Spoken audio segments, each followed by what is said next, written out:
Pandeglang ini memang sejak dulu sudah dikatakan SMA yang banyak peminatnya, khususnya yang berada di wilayah Kabupaten Pandeglang. Nah, ada perbedaan dengan SMA yang lain yang ada di Kabupaten Pandeglang ini, itu memiliki ciri khasnya dalam bidang-bidang ekstrakurikuler, pada khususnya juga intrakurikuler pun ada, hanya yang lebih menonjol itu di bidang ekstrakurikulernya. Orang-orang yang ada di wilayah Pandeglang ini bahwa betul dan memang juga dari kegiatan ekstrakurikulernya itu banyak membuahkan hasil sampai juara dan sebagainya. Begitu juga untuk intrakurikulernya, walaupun tidak seperti yang kegiatan di ekstrakurikulernya itu, sehingga orang-orang itu makanya memang lebih banyak kegiatannya di SMA 2 Pandeglang itu, sehingga banyak yang minat ke SMA 2 Pandeglang.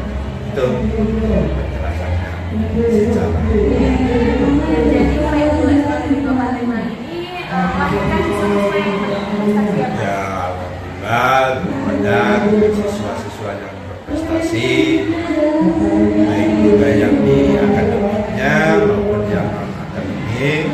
Banyak yang menghasilkan prestasi, juara dan bisa mewakili daerah khususnya untuk Pandeglang. Dia lebih banyak dari siswa SMA 2 Pandeglang. Nah, untuk karakteristik siswanya itu sendiri seperti apa? Ya, kalau untuk karakteristik dari siswa SMA 2 Pandeglang, pertama juga dari segi kekompakannya, antar kelasnya, kemudian juga dari segi kreativitasnya juga banyak yang menghasilkan, terutama dalam kreativitas dan keterampilan seni. Itu dari karakteristiknya itu memang agak berbeda dengan sekolah-sekolah lain, karena mungkin seringnya ikut terlibat atau melatih dan dibimbing oleh guru yang kebetulan mumpuni, sehingga punya karakteristiknya, ciri khasnya ke SMA 2 Pandeglang dengan kekompakannya. Itu diantaranya. Ya, jadi karakteristik dari siswa SMA 2 Pandeglang ini lebih ke kekompakannya ya Pak? Kompak, jadi termasuk juga kreatif. Pak, untuk struktur organisasi dan tata kerja di SMA 2 Pandeglang. Kalau organisasi itu ya sesuai dengan yang ada itu ada organisasi untuk kegiatan-kegiatan, termasuk juga koordinirnya itu sudah berjalan dengan baik sesuai dengan tupoksinya. Kepala sekolah, dosen, dan tenaga administrasi termasuk perawat itu sudah berjalan sesuai dengan tugas pokok. Nah, untuk peraturan dan tata tertibnya itu sendiri apakah sudah berjalan semuanya atau hanya sebagian? Untuk tata tertib ini 2 tahun belakang ini memang kita masih mengkaji berkaitan dengan ada yang ketidaksesuaian atau kekurang sinkronan itu dengan adanya perhubungan, undang-undang perhubungan. Jadi untuk tata tertib ini sedang dikaji lagi bagaimana caranya agar tidak berbenturan. Apa tindakan-tindakan untuk siswa yang melanggar peraturan atau yang tidak sesuai dengan aturan. Jadi bagaimana caranya agar tidak berbenturan dengan undang-undang atau perlindungan atau perundungan ya. Perundungan, jadi ya sedikit-sedikit lah sedang dibenahi supaya bisa sinkron, bisa sejalan. Itu saja mungkin untuk mengenai tata tertib ya. Dan itu khususnya vokasi kesiswaan itu yang sedang mengkaji menurutnya, nantinya mungkin akan disampaikan juga. Walaupun memang kalau tata tertib itu sudah dari dulu juga ada, bahkan di kelas-kelas juga sudah dilempelkan, bisa dipelajari, dipahami, dilaksanakan, tapi hasilnya itu masih ya, tetap ya kita lihat, karena mungkin ada beberapa yang kita itu harus hati-hati lah dalam memberikan suatu tindakan. Kan mungkin itu saja pertanyaan dari saya. Terima kasih karena Bapak sudah bersedia melakukan wawancara kali ini. Silakan. Ya, sama-sama. Assalamualaikum Bapak. Waalaikumsalam warahmatullahi wabarakatuh.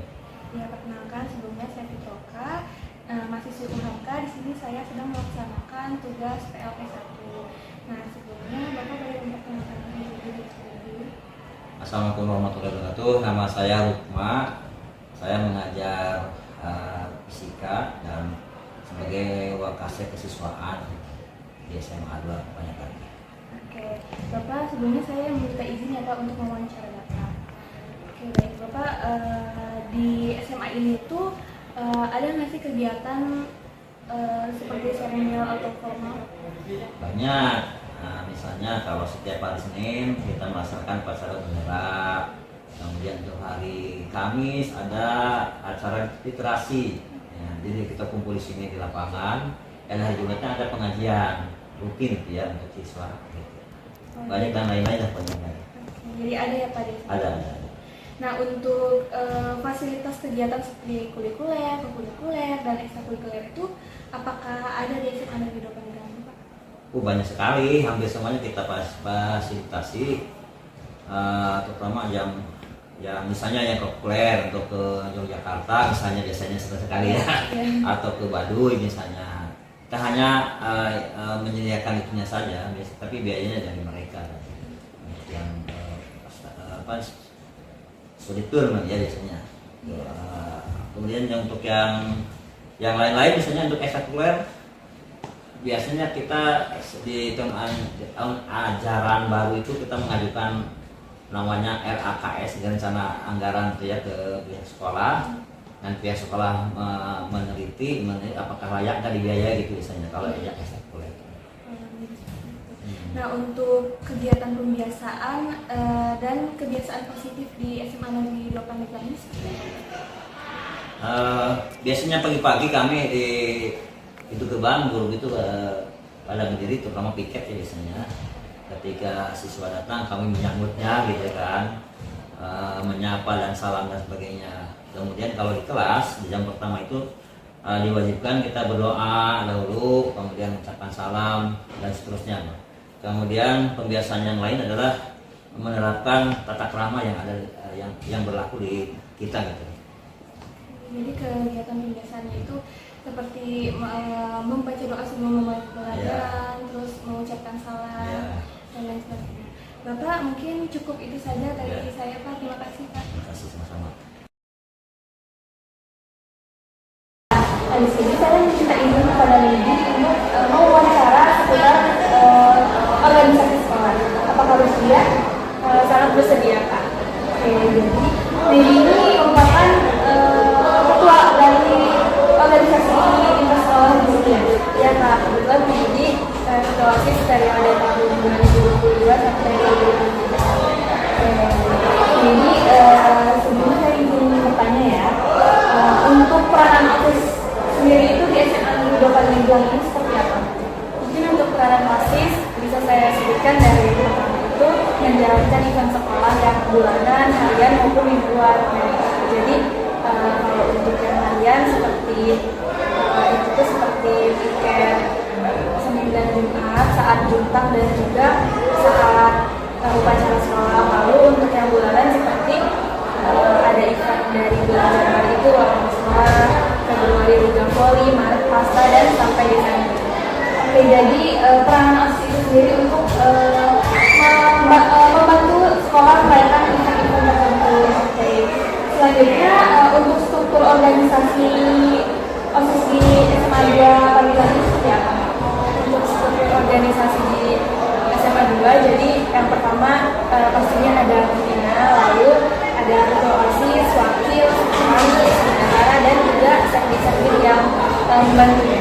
Oke, boleh dijelaskan ada apa saja bidang-bidang dari OSIS SMA 2? Oke, untuk sekdinya itu ada 10 sekdi. Yang pertama ada sekdi kepercayaan atau keimanan kepada Tuhan Yang Maha Esa. Yang kedua ada sekdi budi pekerti yang luhur. Yang ketiga itu sekdi seperti bela negara. Yang keempat sekdi yang mengapresiasi prestasi akademik yang diraih oleh para sekdi. Lalu sekdi kelima itu ada sekdi yang menjunjung tinggi hak asasi manusia dan juga toleransi. Sekdi yang keenam sekdi tentang kewirausahaan dan juga kreativitas.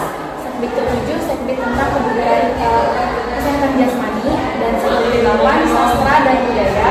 Sekdi sembilan itu tentang TIK. Jadi seperti jika ada hari besar mereka yang membuat pamflet.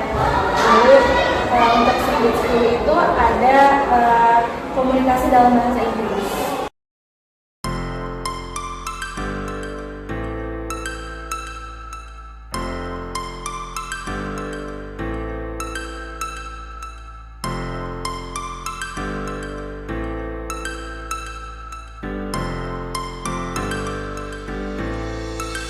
Mr. Fuzzy.